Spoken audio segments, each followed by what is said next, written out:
करायचे स्मरण. जय जय रघुवीर समर्थ. श्रीमद दासबोध दशक 8वा, ज्ञानदशक मायत भावना. समास 4. सूक्ष्म पंचभूते निरूपण नाम. श्रीराम समर्थ. मागील अशंकेचे मूळ आता होईल प्रांजळ. वृत्ती करावी निवळ निमिष एक. जय सद्गुरू. मागील समासात म्हणजे सूक्ष्म अशंका नाम या समासामध्ये श्रोत्याने जी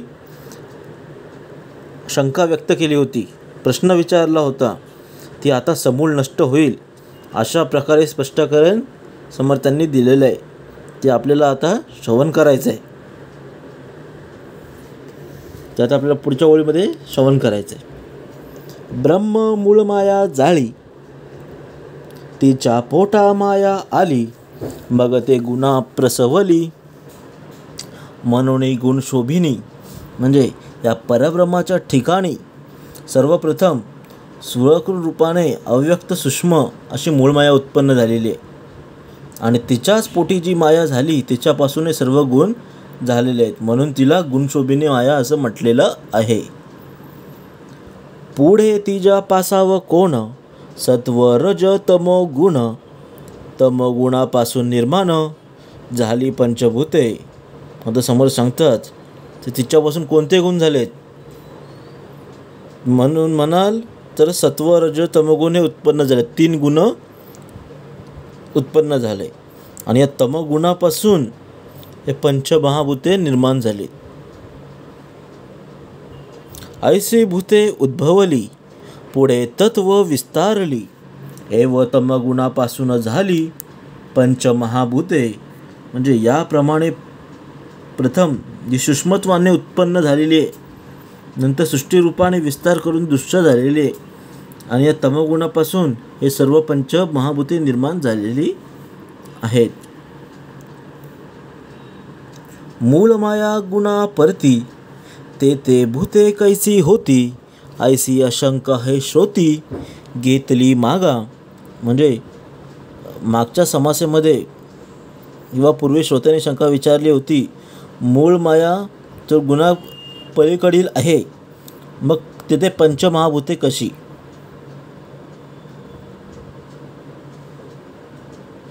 अनिक एके भूती पंचभूते असती. ते हे आता कैसी स्थिती प्रांजळ करू. म्हणजे एकेका भूताच्या ठिकाणीही पंचमहाभूते कशी आहेत ती स्थिती आता झालेली आहे. कशी आहे ते आता स्पष्ट करू समर्थ सांगतात. सूक्ष्मदृष्टीचे कौतुक, मूळ माया पंचभूतिक. श्रोती विमळ विवेक केला पाहिजे. म्हणजे या सूक्ष्मरूपाने मूळ मायेत अव्यक्त सूक्ष्मरूपाचे पंचभूत असतात आणि हे कळून येईल, मात्र हे श्रोत्याने नीट विवेक केला पाहिजे समर्थ सांगतात. आदिभूत ते जाणती, रूप कैसे ओळखावी. मग ते शोधून पहावी सूक्ष्मदृष्टी. म्हणजे समर्थ सांगतात श्रोत्यांनी प्रथम पंचभूतांना जाणून घ्यावे, त्यांचे रूप ओळखावे आणि मग सूक्ष्मदृष्टीने त्यांचा शोध घ्यावा, मग ते आपल्याला समजेल. ओळखी नाही अंतरी, ते ओळखावे कोणे परी. म्हणून भूतांची ओळखी चतुरी, नावे का परिसावी. म्हणजे कसे ओळखायचे याचे ज्ञान नाही आणि ते तरी ती ओळखावी तरी कशी. म्हणून प्रथम चतुर्श्रोत्यांनी त्या भूतांना कसं ओळखावे हे क्षणभर समजून घ्यायचे. जे जे जड आणि कठीण, ते पृथ्वीचे लक्षण. मृद आणि ओळेपण, तितुके आप. समोर सांगतात जे जे जड आहे कठीण आहे ते पृथ्वी तलावरची लक्षणं आहेत, आणि मृदू आणि ओलपणा जिथे असतो ते जलाची लक्षणं, पाण्याची लक्षणं. जे जे उष्ण आणि सतेज, ते जाणावे पै तेज. आता वायू ही सहज निरोपी जेल. म्हणजे जे जे उष्ण आहे सतेज आहे ते तेजाचे लक्षण आहे, आणि आता स्वाभाविकच वायूचे लक्षण आता पुढील ओवीमध्ये आपण श्रवण करायचे. चैतन्य आणि चंचळ तो हा वायूची केवळ, शून्य आकाश निश्चळ आकाश जाणावे. चैतन्य आणि चंचळत्व हे वायूचे लक्षण असून ते निश्चळ पोकळी आकाशाचे लक्षण आहे.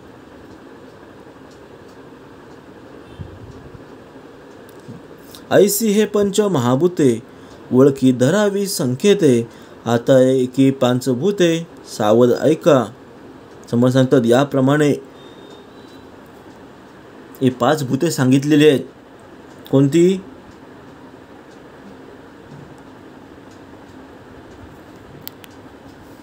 आकाश, वायू, पृथ्वी, आप, तेज, वायू, आकाश हे पंचमहाभूत आहेत. आणि या पंचभूताची आपल्याला तर संकेत नाही तर आपल्याला 5 भूते कशी आहेत ते आपल्याला सावधून ऐकायचं आहे.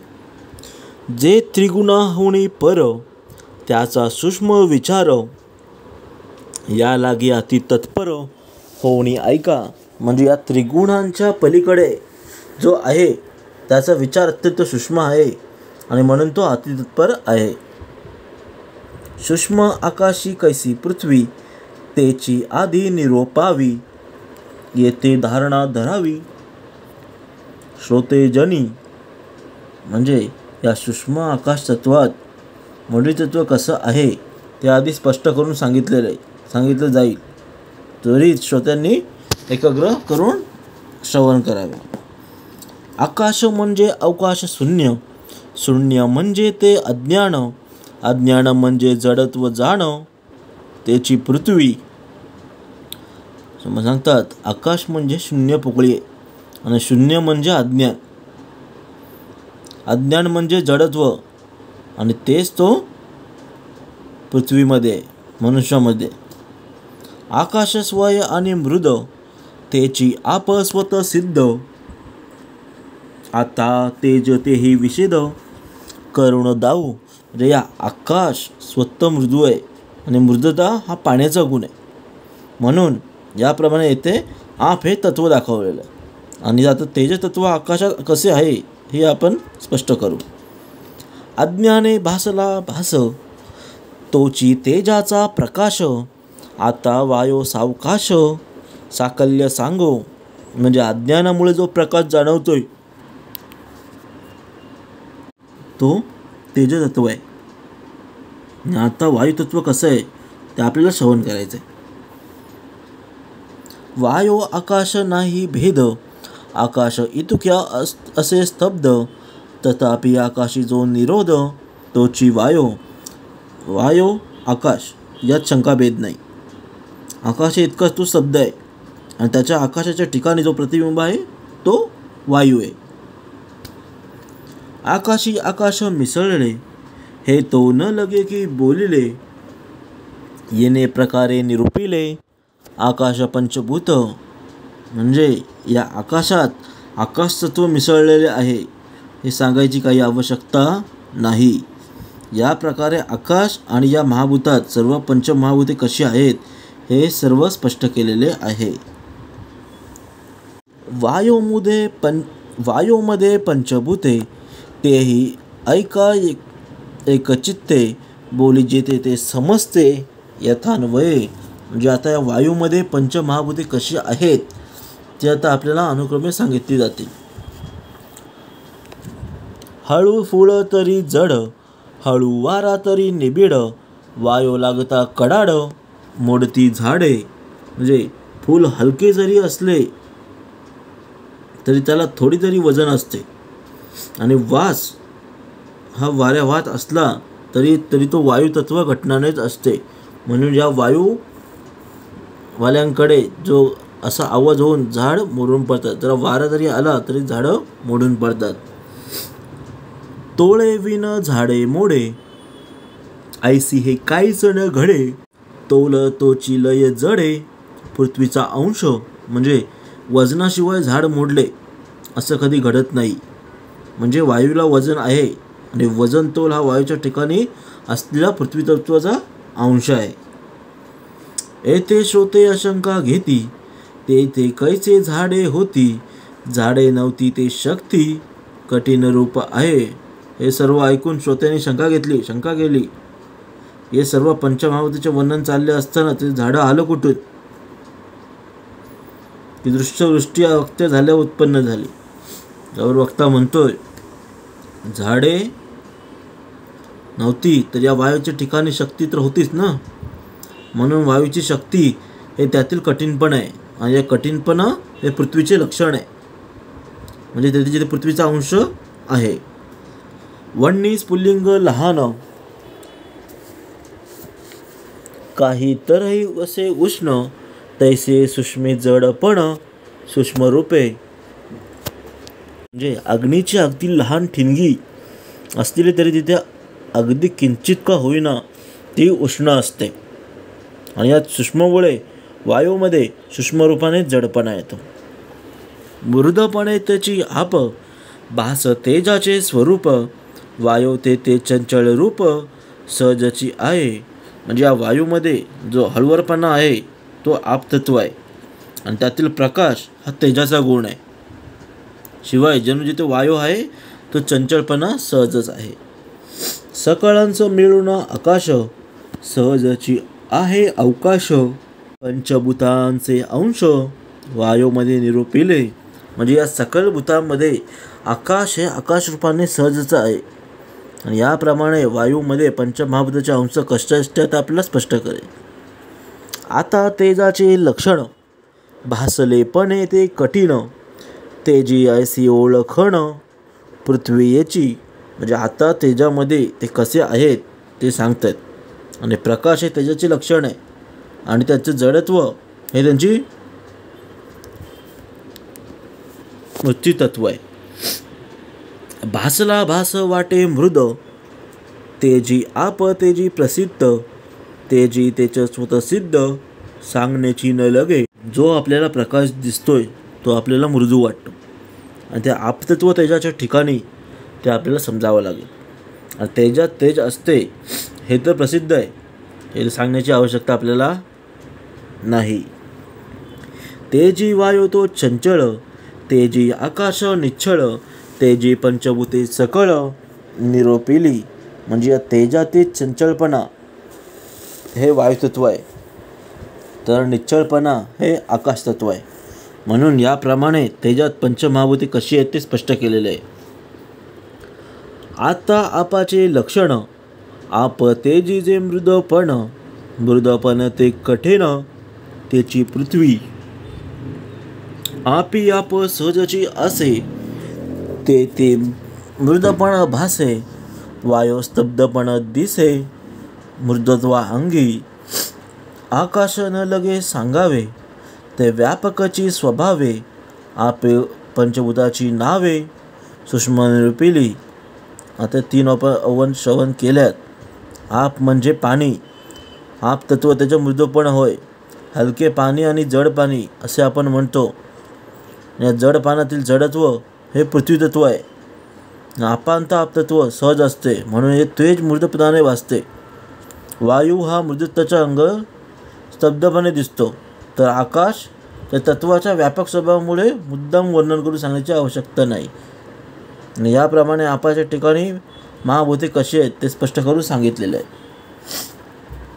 आता पृथ्वीचे लक्षण कठीण पृथ्वी आपण कठीणत्व मृदपण त्याची आप कठीणत्वाचा जो भास त्याची तेजाचा प्रकाश कठीणत्वी निरोधांश तोची वायू.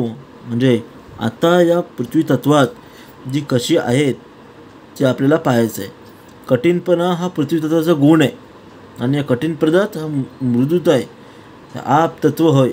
आणि या कठीणपणाचा जो भास तो तेजाचा प्रकाश म्हणजे गुण आहे. आणि या कठीणपणाच्या ठिकाणी जो प्रतिबिंब आहे तो खय वायू. आकाश सकाळांचा व्यापक हा तो प्रकटची विवेक आकाशाचे काही एक भास भासे. म्हणजे आकाशाच्या तर सगळ्यात व्यापून आहे आणि विचार तर प्रकट आहे आणि या आकाशाच्या ठिकाणी कुठलाही भास भासत नसतो. आकाश तोडिता तुटेना आकाश फोडिता फुटेना आकाश परिता होईना तिळमात्र म्हणजे आकाश तोडावं म्हटलं तर तुटता येत नाही, फोडावं म्हटलं तर फुटत नाही, आणि त्याला बाजूला सारावे म्हटले तरी तो तीळ मात्र सरकत नाही. असो आता पृथ्वी अंत, दाविला भूतांचा संकेत, एक भूती पंचभूत तेही निरूपिले. समर्थ होतात असो याप्रमाणे पृथ्वीमध्ये सर्व भूतांचे संकेत वर्णन केले आहे. तसेच एका भूता पंचमहाभूते कसे आहेत त्याचे आता निरूपण श्रवण करायचं आहे. परिये आहाच पाहता नातोडे, बळेची पोटी संदेह पडे, भ्रांती रूपे अहंता चढे, अकस्मात. वरवर पाहिले की आपल्याला कळत नाही, त्यामुळे बळेच मनात संशय निर्माण होतात, उत्पन्न होतात, आणि त्यामुळे भ्रांती उत्पन्न होऊन अहंकारही आपला वाढतो. सूक्ष्मदृष्टीने पाहता वायूची वाटे तत्वता, सूक्ष्म वाटे शोधू जाता पंचभूते दिसती. म्हणजे या सूक्ष्मदृष्टीने विचार केला सर्व सूक्ष्म वायूचा खेळ आहे असं वाटते, पण सूक्ष्म वायूचा शोध घेऊ लागला की हे पंचमहाभूते आपल्याला दिसू लागतात. एव पंचभूतिक पवन, तेची मूळ माया जाण, माया आणि सूक्ष्म त्रिगुण तेही पंचभूतिक. म्हणजे थोडक्यात या पंचमहाभूतासह वायू म्हणजे मूळमाया आहे, आणि माया आणि सूक्ष्म त्रिगुण हे पंचभूतिकच आहेत. भूते गुण मेळविजे, त्यासी अष्टदा बोलिजे, पंचभूतिक जाणीजे, अष्टदा प्रकृती. म्हणजे या पंचमहाभूतात त्रिगुण मिळवले म्हणजे त्यांना अष्टदा म्हटलेले आहे, आणि या अष्टदा प्रकृती हे 5 भौतिकच आहे, 5 तत्वाचीच बनलेली आहे. शोधून पाहिल्या विन, संदेह धरणे मूर्खपण, याची पाहावी ओळखण, सूक्ष्मदृष्टी. म्हणजे कुठल्याही गोष्टीचा शोध न घेता संदेह धरणं म्हणजे हा मूर्खपणा आहे, आणि सूक्ष्मदृष्टीने विचार केला तर सर्वांची माहिती करून घ्यावी. गुणापासून भूते पावली स्पष्ट दशेते, जडत्व येऊने समजते तत्वे झाली. म्हणजे या मूळमायाच्या ठिकाणी रूपात असलेली पंचमहाभूते त्रिगुणामुळे स्पष्ट येतात, स्पष्ट दशेला येतात, आणि या जडत्वास येऊन समस्त तत्व प्रकट होतात. पुढे तत्व विवंचना, पिंड ब्रह्मांड तत्व रचना, बोलिले असे ते जना प्रगटाची आहे. यानंतर जी तत्व विडंबना आहे, पिंड ब्रह्मांडातील तत्वरचना ही सर्व सांगितलेली आहे, आणि लोकांनाही सर्व माहिती आहे. या भूतकर्दम बोलिला, सूक्ष्म संकेत दाविला, ब्रह्म गोळ उभारला तत्पूर्वी. या पंचमहाभूतांचे मिश्रण कसे झाले आणि या बुद्धिंगो तर्काने दाखवलेलं आहे, आणि या सर्व वर्णन ब्रह्मांडाची रचना हे होण्यापूर्वीच आहे. या ब्रह्मांडा पलीकडील गोष्टी जे झाले नव्हती सृष्टी, मूळमाया सूक्ष्मदृष्टी ओळखावी. म्हणजे या सर्व गोष्टी ब्रह्मांडाच्या रचनेच्या अगोदरच्या आहेत, जेव्हा दृष्टी झाली नव्हती तेव्हाच्या आहेत, आणि सूक्ष्मदृष्टीने विचार केला की मूळमायेचे स्वरूप आपल्याला समजते. सप्तकुंचको प्रचंड झाले नव्हते ब्रह्मांड, माया विद्येचे बंड ऐलीकडे. म्हणजे या पंचमहाभूते अहंकार आणि महत्त्व हे तत्व हे ब्रह्मांडाची आवरण आहेत, आणि या आवरणासह असलेल्या प्रचंड ब्रह्मांडाची रचना, तसेच माया आणि अविद्या, माया यांचे कार्य आणि सर्व गोष्टी अलीकडील आहेत. ब्रह्म विष्णू महेश्वर हा ऐलीकडील विचार, पृथ्वी मेरू सप्तसागर ऐलीकडे. म्हणजे ब्रह्मा विष्णू आणि महेश तसेच पृथ्वी मेरू पर्वत सागर यांची रचना वगैरे सर्व अलीकडील गोष्टी आहेत. नाना लोक नाना स्थाने, चंद्र सूर्य तारांगणे, सप्तद्वीपे 14 भुवने ऐलीकडे. अनेक लोक, अनेक स्थाने, चंद्र सूर्य तारांगणे, 7 द्वीप, 14 भुवने या सर्वांची उत्पन्ने अलीकडील आहे, अगोदरची आहेत. नाना लोक नाना स्थाने, चंद्र सूर्य तारांगणे, सप्तद्वीपे 14 भुवने आईलीकडे, शेष कुर्म सप्त पाताळ, 21 स्वर्ग अष्टदिग्गाळ, 33 कोटी देव सकळ आईलीकडे. शेष कुर्म पाताळ, 21 वर्ग अष्टदिग्गाळ, 33 कोटी देव हे सर्व अलीकडील आहेत. 12 आदित्य 11 रुद्र, 9 नाग सप्त ऋषेश्वर, नाना देवतांचे अवतार आईलीकडे. 12 आदित्य 11 रुद्र, 9 नाग सप्तर्षी, नाना देवांचे अवतार हे सर्व अलीकडील आहेत. मेघ मनु चक्रवर्ती, नाना जीवांची उत्पत्ती, आता ऐसो सांगो किती विस्तार हा. मेघ मनु चक्रवर्ती राजे इतर मनांची जीवांची उत्पत्ती असा विस्तार किती म्हणून सांगावा, म्हणून हे सांगणे आता पुरे झाले.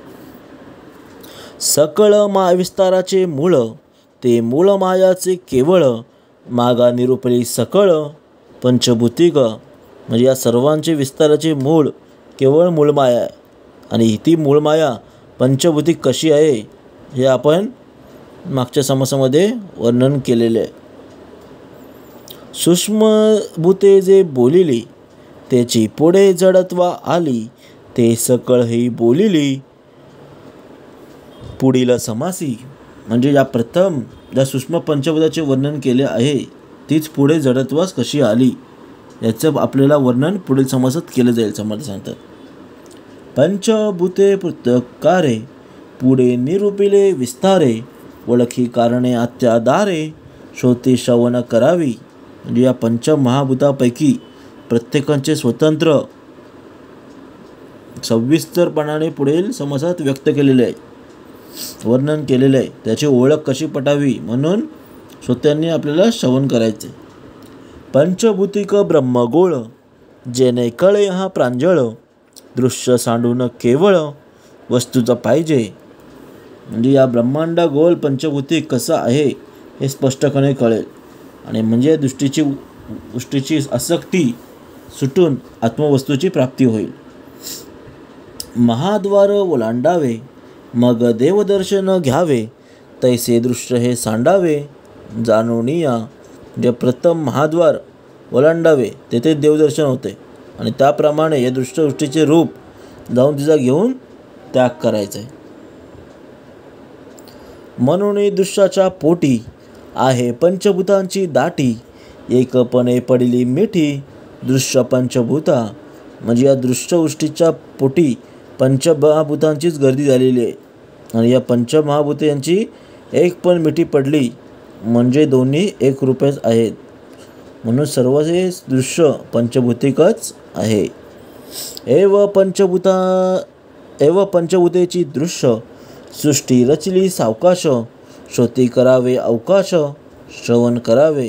थोडक्यात म्हणजे काय, महाभूतापासून यथावकाश सर्व दृष्टीची रचना झालेली आहे आणि ती आपल्याला पुढच्या समासात श्रवण करायचं आहे. एव पंचमहाभूतेची दृश्य सृष्टी रचली सावकाश, श्रुती करुणा अवकाश, श्रवण करावे. इति श्रीदास बोधे गुरुशिष्य संवादे सूक्ष्म पंचभूते निरूपण नाम समाज 4. जय जय रघुवीर समर्थ.